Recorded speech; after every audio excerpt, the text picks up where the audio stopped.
Nah, sekarang saya mau ngobrol-ngobrol sama kalau ini kakak perempuan saya yang paling tua. Saya bersama Epsana. Itu dari Ibrahim sebelah sana. Kita akan ngobrol-ngobrol.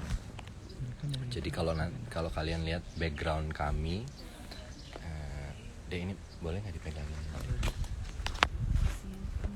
Nah, sini dikit.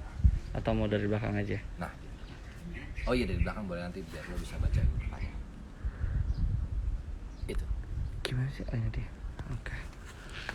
Jadi sebenarnya ini kita tuh di tempat suci. ini di Puri Saraswati. Tadi kita habis keliling di museum Arma Di Ubud ya, Arma Museum. Sebenarnya perjalanan ini saya kan jarang banget ya memutuskan untuk live dan lain-lain. Tapi karena menurut saya ini kepentingannya bukan personal, tapi lebih kepada mudah-mudahan bisa ikut memberikan informasi gitu kira-kira. Mumpung masih anget juga ya dengan apa yang kamu dapat, kamu lihat dari perjalanan spiritual kamu, melihat Bali dari sisi yang lain kali ya. Jadi sebenarnya mudah-mudahan teman-teman yang lain bisa melihat bahwa perjalanan ini adalah sebuah perjalanan tentang kehidupan, balik lagi gitu. Bagaimana kita melihat kehidupan. Bayangin hari ini aku dapat satu pelajaran yang bagus banget gitu. Iya, tadi gimana sih pas ketemu sama Bapak Gunggai yang pemilik Arma Museum. Jadi tadi ada proses melukis dari seorang seniman yang belum selesai gitu. Lukisan ini sudah dibuat selama 6 bulan kurang lebih. Dan masih membutuhkan waktu 8 sampai 12 bulan. Jadi 8 bulan sampai 1 tahun untuk menyelesaikan satu lukisan. Lukisannya besar banget. Terus pertanyaan saya adalah, sebenarnya proses ini dilakukan apakah memang untuk berdagang, artinya untuk kemudian nanti dijual atau apa? Jawabannya bukan itu. Dia bilang apa? Ini adalah sebuah meditasi. Jadi bagaimana meditasi itu? Ini adalah sebuah cara untuk healing dan untuk berterima kasih sama semesta.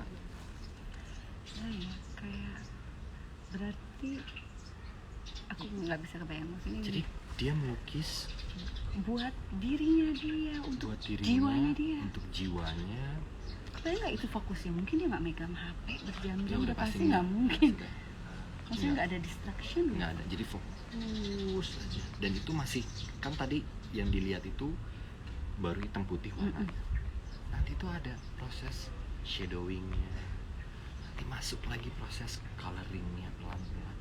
Nah ini satu lukisan 1 tahun itu tingkat kesabaran dan apa ya, conscious gitu ya, kesadaran, kesabaran dan dedikasi dan pada dedikasi apa yang dia kerjakan pada sebuah karya seni gitu. Itu mengingatkan aku pada bagaimana ketika seseorang itu fokus mengerjakan sesuatu, dia betul-betul memberikan hati dan pikirannya untuk karya itu. Di zaman sekarang apresiasi terhadap karya seni itu menjadi begitu penting buat aku. Aku sih harapannya mudah-mudahan dari rangkaian video-video ini, obrolan sama Teteh, obrolan sama itu, harapannya tentu ketika ada pengunjung, turis, terutama mungkin generasiku, generasi yang lebih muda, juga memberikan apa ya, atensinya, perhatiannya kepada karya-karya seni. Datang mungkin ke museum-museum juga. Betul. Karena di situ tuh adalah sejarah. Aku merasa bahwa ketika aku melihat kayak sekolah ya tadi. Kayak sekolah, dan bukan hanya sekolah sebenarnya Teh. Sekolah kadang-kadang bisa terdengar sangat membosankan. Betul. Tapi ada pelajaran-pelajaran hidup yang sangat simple, sangat sederhana, yang bisa didapat dalam sekejap mata. Tadi kita nggak sampai 2 jam di museum itu. Enggak. Dan yang kamu tadi datang ya, yang Reza tadi datang ngelihat satu lukisan yang tadi diceritakan ya. Sebelumnya kan aku pernah datang. Aku sempet tanya sama pelukis. Oh, kurang kenceng ya? Aku sempet tanya sama pelukisnya, aku lupa namanya, sayang banget aku lupa. Aku tanya, Bapak sedang apa? Tuh jawabannya apa? Membuat mimpi. Maksudnya bagaimana dia punya mimpi di dalam pikiran dan perasaannya dia curahkan, bahwa hidup itu hanya bunga-bunga saja gitu kan. Dan beliau salah satu murid yang tersisa dari Bonnet gitu. Jadi Iya. tadi yang kita lihat di Arma Museum Oh iya ya. itu kayak Bagaimana seniman-seniman luar Iya. yang datang ke Bali dari era ini, kita bicara era dari tahun 1890-an sampai 1930-an itu mm-mm. pelukis-pelukis seperti Walter Spice, Mm-mm. kemudian Bonnet Iya. itu mempengaruhi pergerakan kesenian yang khususnya seni lukis ya Teh, yang ada di Bali. Gitu. Dan menurut aku perjalanan itu kan mencerminkan juga betapa kuatnya karakter kita sebagai sebuah bangsa. Satu itu, terus maksudnya gini, kan banyak sekarang di Bali pilihan-pilihan kita untuk menikmati ya. Betul. Tentu ada pantainya yang indah, kafenya yang keren, yang Hotel-hotelnya gaul, yang luar biasa, iya, dan- resort dan iya, segala dan nggak macam. apa-apa. Tapi coba kalau kita ingat lagi sejarah dulu ya, menceritakan orang berbondong-bondong datang ke sini karena kita memiliki sebuah karakter seni yang luar biasa bagus. Ya. Dari bagaimana membuat patung, membuat batik, seni lukis. Coba kebayang gak sih yang muda-muda ini datang ke Bali tuh lebih bisa mengapresiasi itu dan related banget sama situasi sekarang loh. Ya, ya. Maksudnya situasi sekarang tuh kembali semua ke dalam. Dan menurutku itu bisa jadi salah satu cara kontribusi yang positif, Iya. yang bermanfaat. Kalau ada misalnya teman-teman yang muda-muda yang lagi mempertanyakan, saya tapi bisa kontribusi dalam hal apa ya, Iya. saya bukan penikmat seni misalnya, Iya. kan nggak apa-apa juga. Iya nggak apa-apa. Tapi sebenarnya ketika mereka datang, mereka ikut, Dan mereka lihat. lihat, bisa jadi mereka sangat jatuh cinta, atau setidaknya mempengaruhi orang-orang yang mungkin memang melihat apa yang aktivitas yang mereka lakukan. Oh Itu ternyata memperpanjang. ada sisi yang lain ya yang bisa kita nikmati, melihat karya seni, berkunjung ke museum. Benar. Dan itu kan memberikan dampak Iya. tentang keberlangsungan museum itu sendiri. Benar. Gitu. Menurut aku itu menjadi satu yang cukup esensial gitu, menjadi sangat Iya. penting. Mungkin abis itu nanti kalau kita beli cenderamata atau oleh-oleh, kita juga mencari apa yang dikerjakan tangan manusia gitu loh, Iya. deh. Nggak cuma Iya. sekedar mesin ya. Pasar-pasar tradisional. Pasar-pasar tradisional Iya. kan juga banyak yang harganya murah-murah. Jadi kita kalau memberikan kado atau apa ya, cenderamata apapun, Iya. sekarang deh aku tuh berusaha untuk selalu memberikan apa yang dibuat oleh tangan. Maksudnya karena apa yang dibuat oleh tangan itu tuh udah pasti ada sekelumit roh, perasaan dari pembuatnya yang pasti akan nyampe pada siapapun yang menerima. Ya. Dek kayak di belakang ini ya, Ya. kan sedang membuat Proses barong. pembuatan barong Iya. lama banget. Tadi dia buatnya. cerita gimana kalau zaman dulu kayak gimana dia Pakai bikin. serat kayu. Ya, di zaman dulu itu untuk membuat bulu-bulunya itu pakai serat kayu yang direndam beberapa waktu, terus nanti sampai jadi serat, sampai dikeringkan dan segala macam, sampai jadi seolah-olah rambut-rambut. Oh, sekarang udah pakai Udah sintetis. sintetis ya. Iya, maksudnya dengan kayak begini aja, perjalanan kita tadi beberapa jam aja mengajari ke kita bahwa kita itu tuh harus menghargai proses, apapun Ya. tuh jangan keburu-buru gitu. Kalau kita mau mewujudkan sesuatu impian itu, memang harus hati jiwa kita ada di sana. Satu hal yang menarik tadi yang Bapak Gung Rai. Bapak Gung Rai, lukisan yang sedang dibuat ini, Reza, ini bukan tentang agama, tapi ini tentang kehidupan dan tidak ada judgement. Aku dengar itu luluh. Kamu mau nangis kan? Waduh, aku dengar itu kayak Sambil kena spoi-spoi. angin, udara yang enak gitu ya. Pohon, bersentuhan daun sama satu sama lain. Iya. Kayak romantis banget ya. Maksudnya holiday kita hari ini dengan tentu menjaga jarak dari tadi Iya. kita pakai masker. Itu tuh begitu dia bilang tentang apa namanya, tidak ada judgement, buat aku wow, sesuatu yang pure, sesuatu yang jujur, tulus gitu. Jadi ya memang menerima segala bentuk perbedaan yang ada. Betul. Dalam keselarasan. Buat aku itu Indonesia. Iya. Itu Indonesia, itu nilai keindonesiaan kita tuh ada di situ, di Bagaimana sudut keberagamannya, pandang sudut kita. pandang yang begitu beragam, ya budaya nggak usah ditanya lagi, bahasa, adatnya yang begitu beragam, agama unsurnya yang begitu beragam, ya tetap kita ada di satu bumi, satu tanah Indonesia gitu. Iya.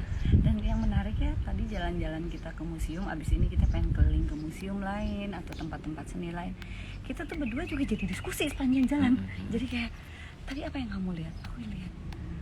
Oh iya, maksudnya kita jadi kayak punya referensi lain aja tentang kehidupan manusia dan kita menjadi lebih punya toleransi yang tinggi. Betul.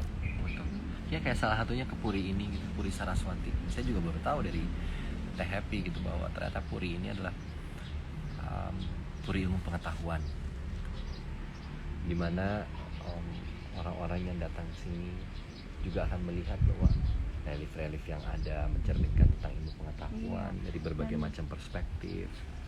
Dan biasanya nih ya, tiap malam itu di luarnya itu tuh ada tarian. Jadi orang ada tarian. Kalau kesini biasanya memang untuk sembahyang atau melakukan kegiatan-kegiatan seni seperti yang di belakang ini. Tapi dengan begitu kita sangat bisa menghargai bahwa keindahan itu bisa muncul dari manapun. Ya, itu aku setuju. Keindahan memang bisa muncul dari mana? Dari manapun. Dek, maksudnya kemarin kan udah pantai. Sekarang kita di Ubud. Tiap tempat itu tuh punya karismanya sendiri. Ya. Punya karakter kayak lukisan. Tadi kan ngelihat terus pas dikasih tau sama Gung Yudi gitu, ya lukisan yang ini itu mencerminkan kekhasan adat desa ini. Tiap-tiap desa aja bisa mempunyai karakteristik lukisan yang berbeda-beda. Buat aku tuh luar biasa. Gimana kalau kita punya pemikiran yang satu aja, aduh hidup berat banget. Dan berat menerima hal-hal yang mungkin berbeda pandangan. Betul. Itu ada relief di sebelah sana. Itu pemandangan yang menarik. Kecil ya? Iya, kecil. Lagi bikin barong. Saya lihat lagi aslinya di sebelah sana. Bener-bener pemandangan yang sama. Lagi bikin barong. Jadi benar-benar apa yang kita lihat itu menjadi catatan spiritual kita dalam memandang kehidupan. Jadi perbanyak yang indah-indah yang kita lihat, perbanyak apa-apa yang punya makna dalam hidup kita gitu. Pasti hidup jadi benar ya. Kadang gini ya Dek, tidak semua dalam kehidupan itu selalu ada yang spektakuler, benar nggak? Nggak mungkin dong tiap hari ada yang spektakuler. Tapi bagaimana yang biasa, yang ada di sepanjang bahkan mungkin mata dekat kita, banget. kita bikin menjadi yang istimewa. Gitu dengan cara pandang, kita juga memperhatikan yang baik-baik gitu. Ya, itu cara kita mengapresiasi sih sebenarnya. Karena serius. Jadi obrolan ini memberikan saya sebenarnya perjalanan hari ini itu tuh memberikan saya inspirasi untuk membuat obrolan ini yang mendadak. Jadi mudah-mudahan kedepannya saya bisa kalau kemarin obrolan pejuang corona, kalian mungkin masih ingat seriesnya. Saya juga ada obrolan sama Teh Happy tentang dunia panggung. Rasanya ke depan saya akan membuat sebuah obrolan yang mengundang banyak perspektif dari seniman-seniman, pegiat-pegiat budaya, tokoh-tokoh lintas agama mungkin gitu. Rasanya saya ingin ngobrol lebih banyak soal ini. Kalian boleh tulis aja tanggapan kalian dan komentar kalian bagaimana di kolom komentar nantinya. Kalau memang program ini bisa dijalankan. Iya, kenapa enggak ya? Kenapa enggak? Maksudnya menarik banget, kita bisa punya banyak inspirasi gitu, perspektif atau sudut pandang yang berbeda dari banyak orang gitu. Terus udah gitu kadang-kadang kan kalau kita melihat kekaryaan orang ya, apapun itu bentuknya, dari lagu, dari gambar, dari dunia seni lainnya, pasti itu tuh ada puisinya mereka masing-masing. Jadi semua orang tuh berpuisi deh. Dengan caranya masing-masing. Kayak kamu berpuisi menjadi aktor. Aku berpuisi dengan cara bagaimana membuat sebuah pertunjukan. Dan yang di belakang kita atau yang di banyak tempat lain, mereka berpuisi dengan caranya. Jadi semua orang itu adalah penyair. Iya, benar. Semua orang ternyata bisa menjadi penyair dalam hidupnya sendiri. Dalam hidupnya gitu. So, habis ini kita mau kemana deh? Kita lihat nanti lah. Kemana angin membawa. Ini ada yang komen-komen berasa kayak kuliah online. Wow, kuliah online. Sebetulnya obrolan ini tuh karena biar kita nggak lupa tadi. Yes. Tadi kita kan lagi ngobrol di tengah jalan. Terus Reza spontan, kita bikin live-nya yuk biar yang kita obrolin ini nggak kita lupa gitu. Dan bukan buat kita sendiri. Iya, benar. Bisa dibagi, Mas. Ada juga yang bilang, gila baru sadar biasanya ke Bali cuma party-party, ternyata banyak banget yang bisa dilihat di Bali. Bagus juga kan, it's okay juga party. Besoknya mungkin ke museum atau ke tempat pura atau ke pasar tradisional. Mudah-mudahan akan banyak karena saya bukan pegiat media sosial, saya tahu sadar diri tentang itu. Tapi mudah-mudahan mereka-mereka yang aktif juga menggunakan sosial media dengan segala kerendahan hati, moga-moga kalau datang ke wilayah-wilayah Indonesia manapun bisa juga mengangkat seni-seni tradisi, budaya yang ada di tempat tersebut gitu. Iya. Karena deh Sehingga instastory nanti yang bermunculan juga akan semakin beragam, kira-kira gitu. karena dek apa ya, sama dengan kata-kata mutiara ya, si sebuah seni apapun itu lahir dari gejolak perasaan Iya, seseorang.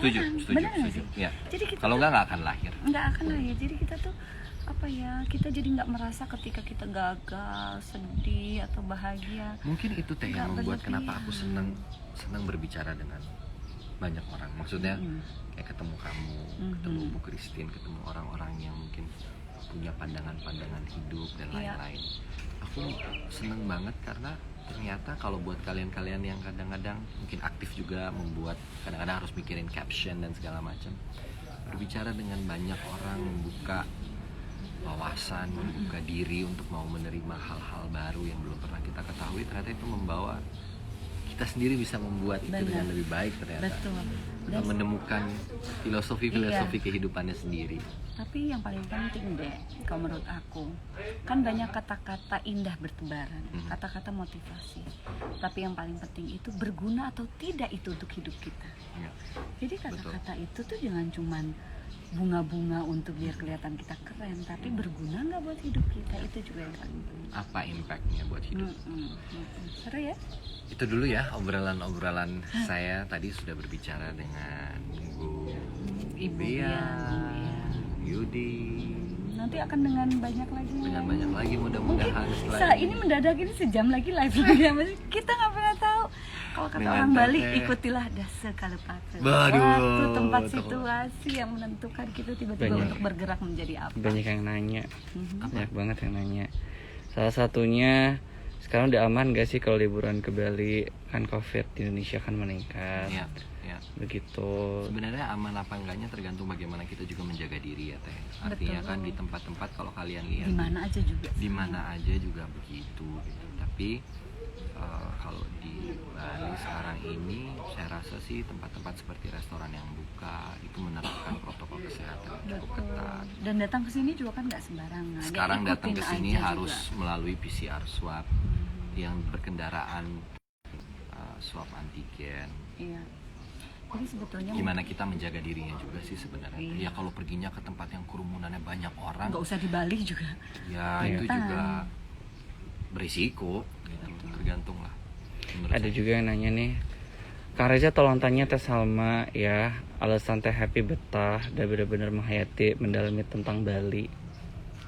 Karena mungkin Kayaknya nggak cuman tentang Bali aja deh, kayak Indonesia. dia tentang hidup. Tentang hidup di Indonesia. Ya, dia orang yang menculik saya kembali juga fokus kepada panggung tuh salah satunya Teh Happy ya gitu. Jadi dia kayaknya fokusnya memang bukan hanya di Bali aja tapi memang kepada seni dan budaya ya Teh. Iya ya, karena Itu jalan hidupmu aku rasa. mungkin Salah satu jalan ya path yang ada di dalam hidupmu sih. iya, mungkin ikhtiar aku untuk mengenal diri aku adalah dengan begitu Ya. kali ya. Ya. Jadi ya nggak bisa juga itu hanya untuk kayak gaya-gayaan, tapi memang harus betul kita itu kan selalu ingin mengatakan yuk cintai budaya, kita mengenal kekayaan bangsa kita, ya memang harus betul-betul hadir di sana gitu ya. Ya, setuju. Nah kalau di Bali ya karena Balik lagi itu nggak cukup dengan kata-kata nggak aja cukup pada dengan akhirnya. kata-kata, ya maksudnya kalau kayak di Bali ya memang kegiatan-kegiatan adat itu masih dilakukan dengan baik dan tidak mengenal agama apapun sebetulnya bisa kita lakukan dan terlibat di tempat lain juga bisa gitu. Dan ya begitulah, mungkin kalau itu menjadi salah satu pegangan hidup kita ya, jadinya mungkin kita akan mengenal siapa diri kita sehingga kita tahu bagaimana kita melangkah ke depannya. Ya, ya, setuju. Ada yang mau nanya, Indonesia ya.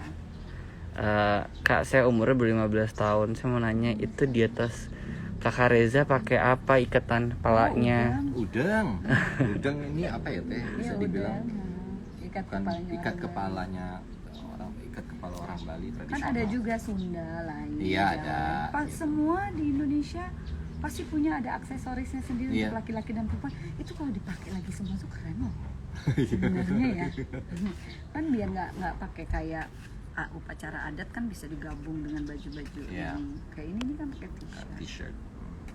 Kayak cats. Iya.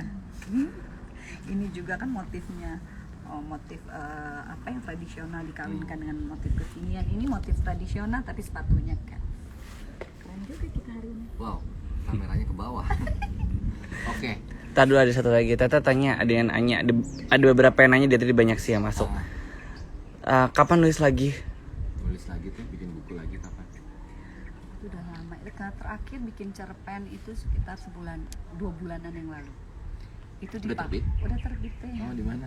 Ada bukunya kita bareng-bareng sama Albertine Endah, ada Oh, satu cerpen aku. Nanti aku kirim kamu ya. Kamu belum baca ya? Belum. Selebihnya Belum. Akan. Buku apa yang akan kamu tulis kemudian hari? aku tuh senang bikin cerita pendek sih deh, karena Oh. suka punya kejutan-kejutan di dalamnya. Oke. Jadi aku buat kamu pernah baca cerpen-cerpenku ya? Tau nggak dulu tuh aku aktif banget nulis cerpen dan artikel waktu main sinetron karena banyak diem nungguin di Banyak. lokasi. Sekarang sedang menjalankan. Ya, ya. Oke. Saya rasa mungkin cukup. Sampai ketemu di obrolan berikutnya. Entah dengan siapa. Mungkin abis ini tiba-tiba ada siapa? Saya ketemu orang kita nggak tahu, tapi we'll see dengan siapa saya bertemu. Kalau berkenan diajak berdiskusi, berbincang-bincang, bisa terjadi lagi. Jadi terima kasih ya yang sudah ikut gabung di obrolan Tapi Salma dan saya. Sampai ketemu di obrolan berikutnya yang semoga memberikan manfaat. Dadah, makasih.